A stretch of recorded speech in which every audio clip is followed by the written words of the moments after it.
All right, on today's episode, we interviewed Brittney Orellano, who started a property management company and then went on to go buy a garage and radio service company and really talked about the ups and downs and the difficulties of that, coupled with really working that with her husband and having 4 kids.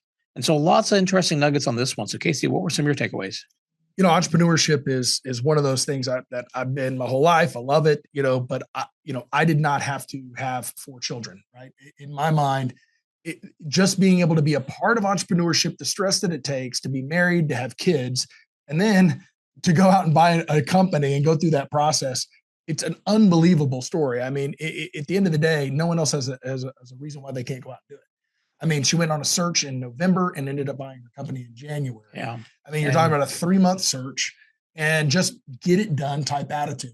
Yeah. It's nice to have a dual partnership, husband and wife, but is it? I mean, you also have the challenges of being married. I completely agree. And then we talked about, how they bought that with just 5% down, right? How they ended up structuring that and working that. And then also just kind of some of the changes you do make that first year and some of the changes you avoid making, right? And ultimately, as many entrepreneurs learn the hard way, is that first year is usually not the home run year, right? Typically, it takes you that year of just letting the dust settle, keep things as is, make small changes, get a handle on the business, and then you can start to kind of propel yourself forward from there. All right, we'll go ahead and get hopped into this one. All right, guys, just take 1 second here real quick. When you're buying a business, ensuring the financial health of the company is critical. And that's where a quality of earnings partner comes in. Quality of earnings gives you confidence in the financials of the company that you're purchasing. It aims to protect your investment and ensure that you're stepping into a profitable business on day one. Patrick of O'Connell Advisory Group is your dynamic quality of earnings partner. He's here to help you buy the right business on your timeline. Patrick's entire practice is focused on business acquisitions. Your niche is his niche. And over the past decade, Patrick's helped more than 200 buyers like yourself successfully purchase and operate enduring, profitable businesses. In fact, Patrick's helped some listeners of this show. So if you're buying, looking for help with the quality of earnings, financial due diligence, network capital, and more, head to o'connelladvisorygroup.com or just click the link in the show notes. Hey, Brittney, welcome to the show. Hi, thank you so much for having me. Likewise. So go ahead and let's tell people a little bit about your background. So where are you based and kind of maybe share a little bit about what you have going on today, and then we can kind of dive right into kind of how you got there. Sure. So background, we are in Kansas City. My husband and I started a real estate and property management brokerage at the end of 2013. That's how we kind of got our kicks in this entrepreneurship world. I think it's always been ingrained in us, but that was our first legit venture that is still running and operating today. And then as far as how I got to where we are today, we started pursuing acquisition sometime around the end of 2022. Got it. And then you ended up buying a business already, correct? Yeah, so we purchased a garage door and gate company in Kansas City. All right. Well, so then let's dive in. So, I guess for that, most people, right, don't even get to start the first business. You started a business, you still have it today, it's still functional. And I guess maybe the question for listeners, still married. And still married, right? Yes. And then I think the question that I have that I think a lot of listeners have too is, why did you decide not to continue to grow that and go buy another company? Yeah, so we've been asked this, and I wish I had like a logical answer. So I don't know if my answer is logical or it pencils, but at some point, you just have to understand who you are and what we want our life to look like. And so I think logically that probably would have been a good move. But we both just get restless when we solve a problem. So we're always in pursuit of solving a problem, always used to some layer of chaos. And so I think when we hit a stage of life where it felt like almost early retirement, in the sense that we really didn't have anyone coming to us, we didn't have any big hairy problems we were trying to figure out. It was cool for about a year. And then in the second year, we were just going crazy. We're like, we got to get after something. So for us, doing more of the same or continuing to build in the sandbox we were already so used to, and we felt like we kind of cracked the code on that business and got it to a sweet spot, it just didn't get our juices flowing. It wasn't something that we sat at the table and got excited about. Whereas when we started considering acquisition, it's just that kind of undeniable, we just were immediately pumped and it felt like we were fired up again for the first time in a while. Did you read a book? Did someone come home and say, oh my God, let's get into acquisition entrepreneurship? What sparked that? Yeah, so I would say two parts. So one part that kind of opened our eyes to it was we were getting approached a lot by people wanting to acquire our property management business. And so that was really the first time I was like us, we're these random property managers in Kansas City. I didn't even know we had something that could be sold, honestly. And so that was the first thing that sparked my oh, this is kind of like real estate. You can hold on to it, and build equity. And it's something more than just how we're paying the bills. So I would say that's what kind of opened my eyes to it. I still kind of categorize it as something that people who have equity, large funds or big players. I kind of put it in my mind as that's for people who are not like us. So then I did hear a podcast. I heard Codi Sanchez on a personal finance podcast. And it just, like I said, I was like, oh my gosh. Yeah, because so we can sell and buy. I don't know why it didn't click before or why I wasn't thinking that way. But I literally came home from hearing that podcast. I was at the gym, pretty much kicked the kitchen door down into the house. And I was like, I got it. I know what we got to do. And I might die if we don't do this. I was just so excited about it.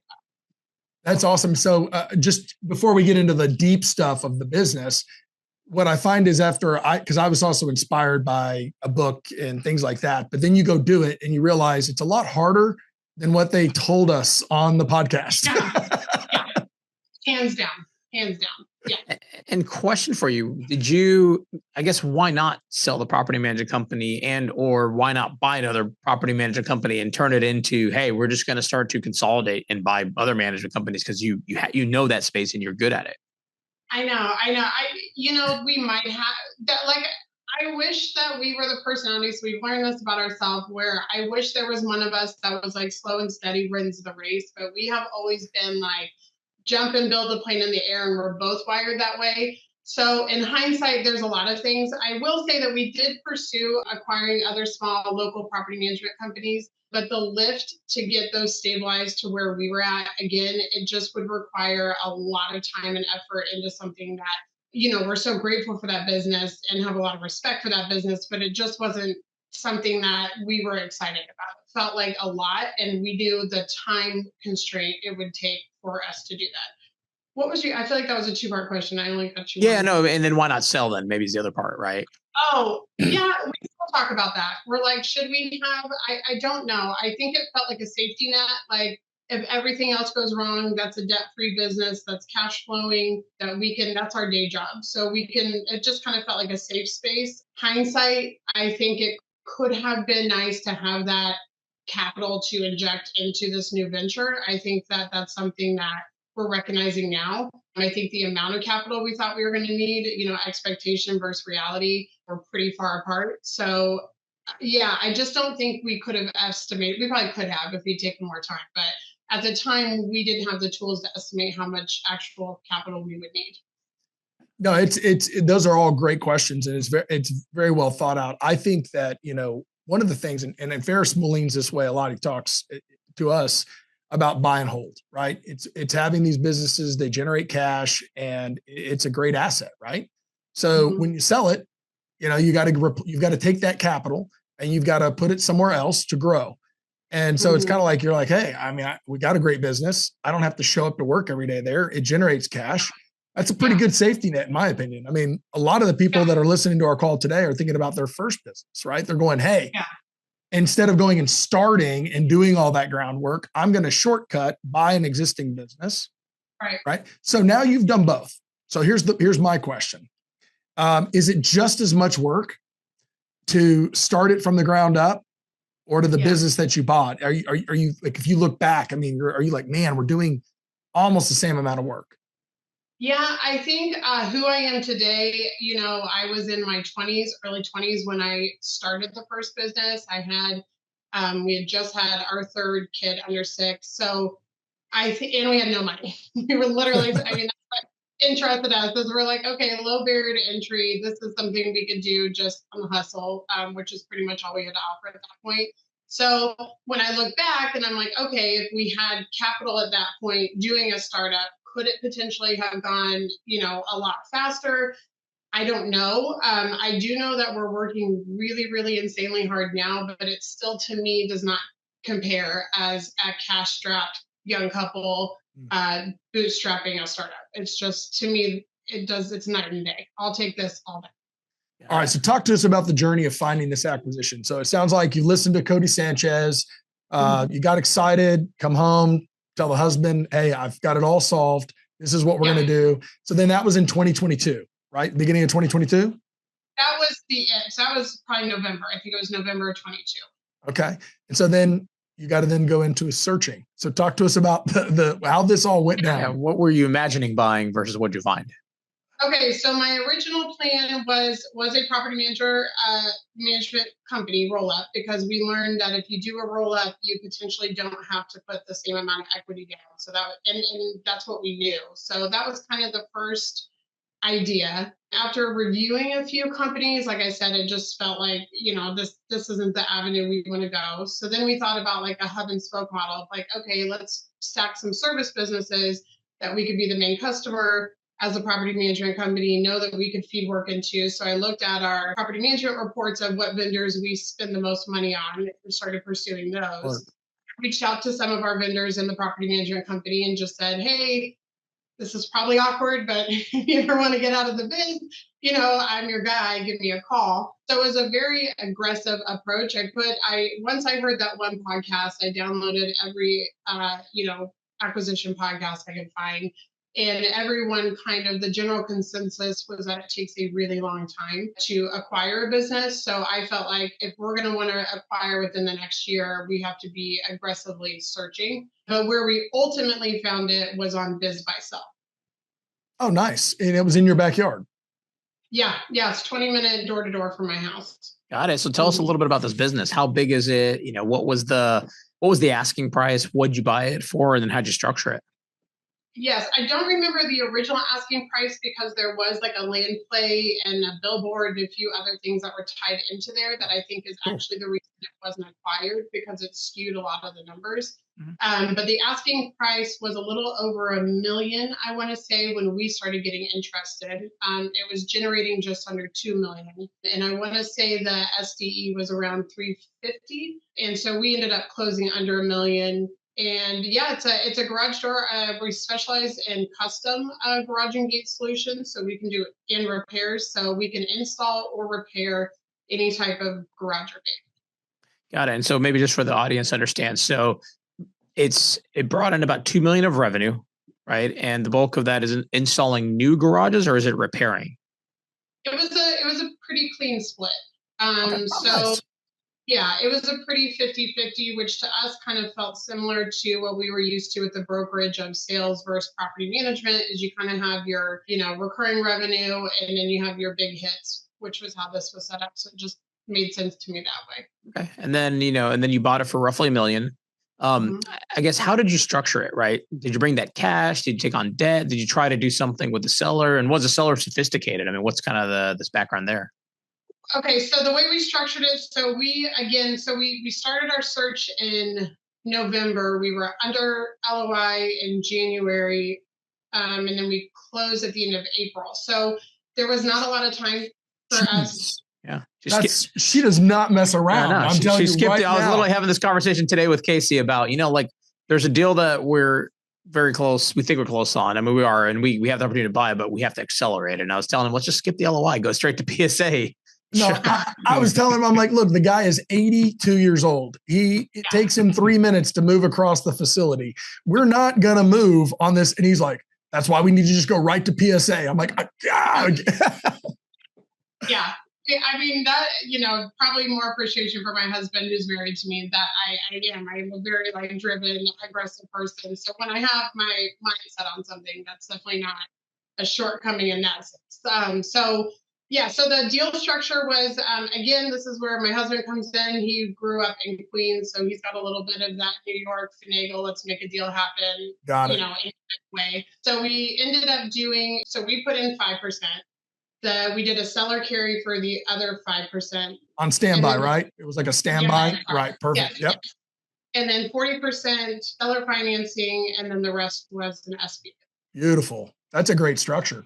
Yeah. Question. Why did you do the 40% seller financing versus just roll that into the SBA?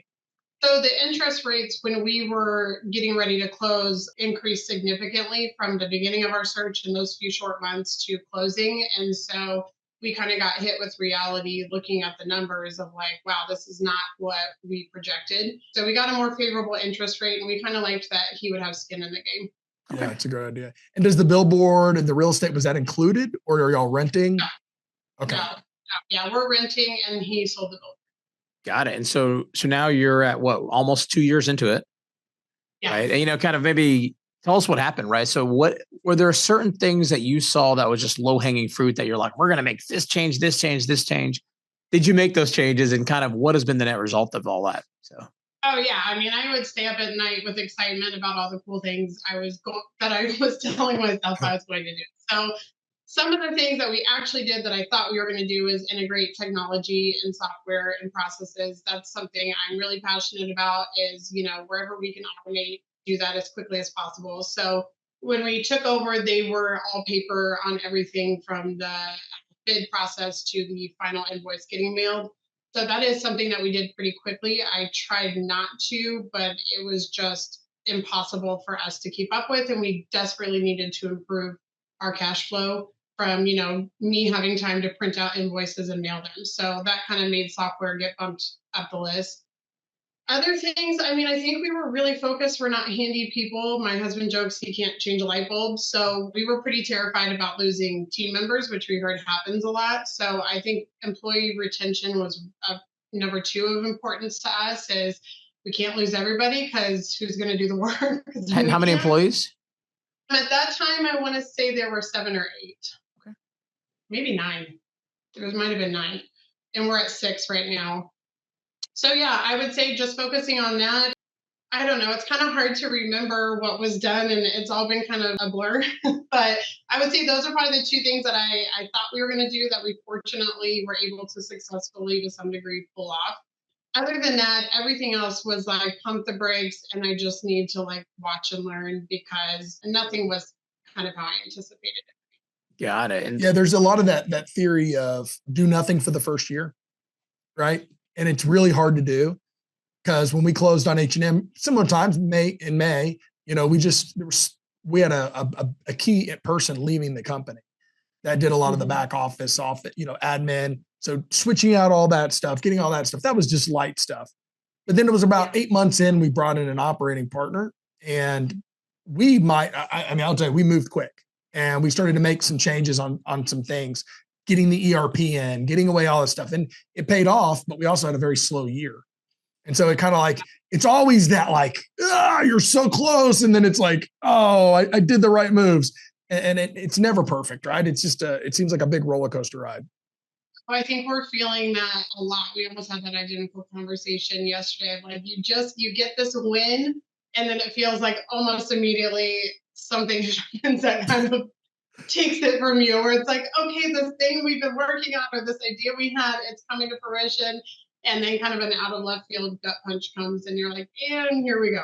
That's the ups and downs of being an entrepreneur. But that's a good point though. It's like, because you had the same probably experience in your property management starting it, right? Mm-hmm. And it's just hard, and one of the things we do on this podcast, different than, others, we're very we want to be realistic with people that are thinking about buying a business because you are signing a note, right? And in some states you don't have homestead. Like in Texas, you have homestead, so they can't take your home. It's a big deal. Financing's a big deal. And you never know until you close. You can do all the due diligence in the world and then you close and then all the skeletons come out. Yeah. You're like, I didn't see that. Or you're like, okay, so you're making that note for the next acquisition. You're like, I will never do that again. Yeah. You learn. I've got a list on that for sure. Yeah. Well, a quick question on the seller financing. What were the terms? How long? Have you paid that off yet, or did you structure anything creative there? No. So his note is the same length as the SBA financing. By rule, I think that's a rule with SBA. Yes. Yeah. I was going to say, I don't think we had a whole lot of leverage there. And then his portion, again, just by their terms, is that we can't pay that other.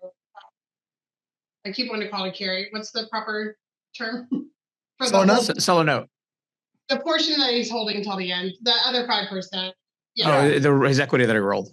No. It was a standby. Sorry, it's a standby. Standby. I need to imprint that. All these terminologies, right? Yeah. It's like, it's a standby. Yeah. Got it. And that allows, so that's the cool thing. That allows for the 5% down payment. So, he carries 5, can't ever be paid off.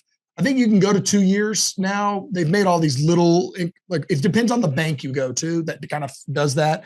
But you then can go to 5%, which is incredible, especially with the 40% seller carry. If he gave you guys a reasonable interest rate on that, then that blended rate overall is not as powerful, because you're probably at what, 10.5 on your SBA. I think it's. Yep. So dumb question, and I'm going to ask because the listeners are. If I have the question, the listeners have the questions, because I'm not an SBA guru. What is this standby, Casey? Walk me through it. Yeah. So a standby, basically the seller agrees to not take any payments or principal, anything on that seller note. So let's just say on that 5%, not note. On that 5%. Yeah. So of the 40% seller carry, and you might have got 45, but let's say of the 40% seller carry, 5% of that cannot be paid off until the end. There's no interest, no principal, like there's no payments whatsoever on it. It just stands by. Okay. What that allows then is the buyer only has to put 5% down. Obviously, it has to debt service and cover. So if the company quadruples in value, he's still only getting that same dollar amount. No, he's not getting. It's really a note. It's really a note with zero anything. It's just a principle. Think about the idea of SBA though. SBA is to try to spur people to buy companies. Right now, there's no question they need more young people buying companies from old people. That is a definite. So they came up with a methodology to get the down payment lower. There's probably no rhyme or reason why they did that. I love my loopholes. But but so now you can sit down with the seller and go, look, this is how we have to structure it. This is the way we can get it done. And you can get yourself a 5% down payment, which on $1 million purchase, you guys put in $50,000. Yeah. Okay. So it's fantastic. So fast forward, you're 2 years into it. Are you feeling great about it? Was it, are you happy you did it? Right. And are you guys continuing to grow it, or are you thinking, okay, we're going to go get another third business? I mean, what's kind of the focus now? To be focused on the now and one thing at a time. So that is something I am really working on. So I'm not allowing myself to think about future plans of acquisition. I just want to really nail this one thing. Nice. I'm definitely happy that we did it. I think that the timing, we had some personal things that were kind of overlaid that would have been difficult regardless, just loss of family members that all kind of happened in a row quickly after the acquisition that kind of stretched us to a point we probably haven't been stretched to since we started our initial bootstrap business. But I think the lessons we're learning, I think our attitude and our perspective on it is, even if we can't pull this off, and we're going to try our hardest, we're going to learn as much as legally possible. And if it doesn't pan out how we want, what we have learned, we will absolutely use again, hopefully in the future. So we're looking at it as there's not a way to lose, because we have learned more in this 2 years than I could have paid anyone to teach me. That's beautiful. It's a great attitude because it is tough. Yeah.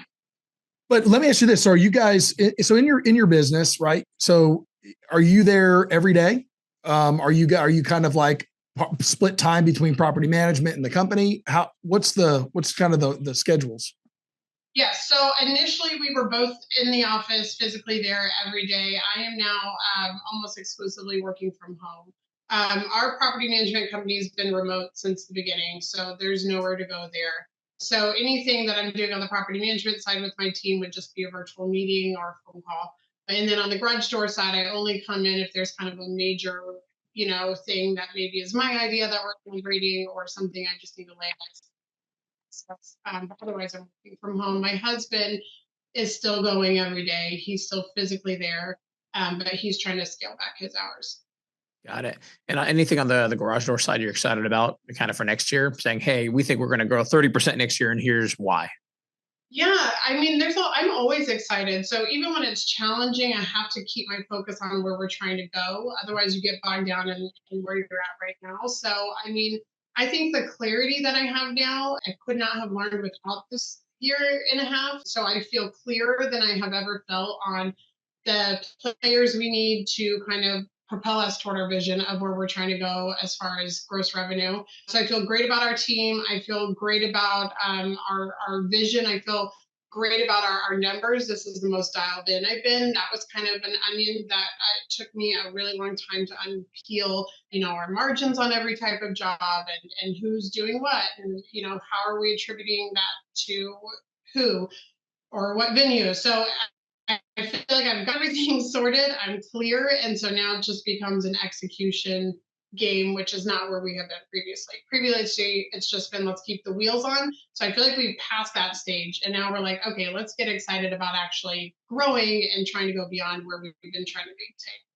Yeah, it's great because that's kind of you say the wheels are on. So I kind of say, like, with our first acquisition, H&M, it's like, the plane is not completely landed yet. We're on our way. We've got 2 engines out. Tail wings failed.